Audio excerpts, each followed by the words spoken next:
ও 17 পদার্থবিজ্ঞানের একজন গবেষক সকল দোষ ত্রুটি মুক্ত একটি তাপ ইঞ্জিন তৈরি করলেন যা কার্নো ইঞ্জিনের সাথে তুলনীয়। ইঞ্জিনটি 200 ডিগ্রি সেলসিয়াস তাপমাত্রায় তাপ উৎস থেকে 600 জুল তাপ গ্রহণ করে এবং গ্রাহকে 400 জুল তাপ বর্জন করে। তিনি বললেন, উৎসের তাপমাত্রা পরিবর্তন না করেও যন্ত্রের দক্ষতা 70% করা সম্ভব।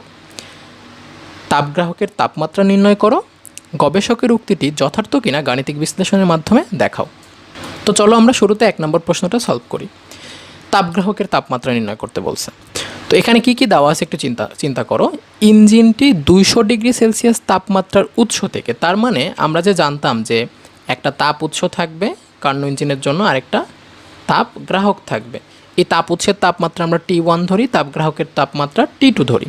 সো T1 তাপমাত্রার তাপাধার থেকে বা তাপ উৎস থেকে Q1 পরিমাণ তাপ গ্রহণ করে এবং T2 তাপমাত্রা তাপাধারে Q2 পরিমাণ তাপ বর্জন করে।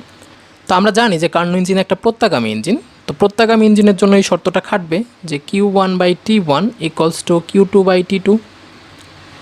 তা আমাদের এই ক্ষেত্রে যেহেতু তাপগ্রাহকের তাপমাত্রা বের করতে বলছে, তার মানে T2টা বের করতে বলছে, আমরা T2 রিলেশনটা বের করি। T2 সমান হবে T1 × Q2/Q1।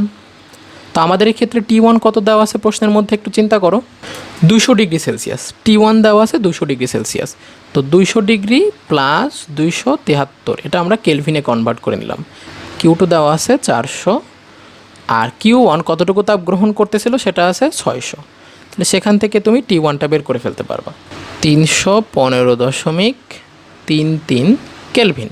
খ নম্বরে জানতে চাইছে গবেষকের উক্তিটি যথার্থ কিনা গাণিতিক বিশ্লেষণের মাধ্যমে দেখাও। তো গবেষক বলতেছে কি যে উৎসের তাপমাত্রা পরিবর্তন না করে তুমি ওই যন্ত্রের দক্ষতা 70% করতে পারো। তো একটু চিন্তা করো, আমরা জানি যে একটা কার্নো ইঞ্জিনের জন্য দক্ষতার ইকুয়েশন হলো এটা সমান 1 - T2/T1। তো কার্নো ইঞ্জিনের এই দক্ষতা তুমি বৃদ্ধি করতে পারো দুইটা উপায়। একটা হলো T2টাকে তুমি কমাবা, অর্থাৎ তাপগ্রাহকের তাপমাত্রা হ্রাস করে, অথবা তাপ উৎসের তাপমাত্রা বৃদ্ধি।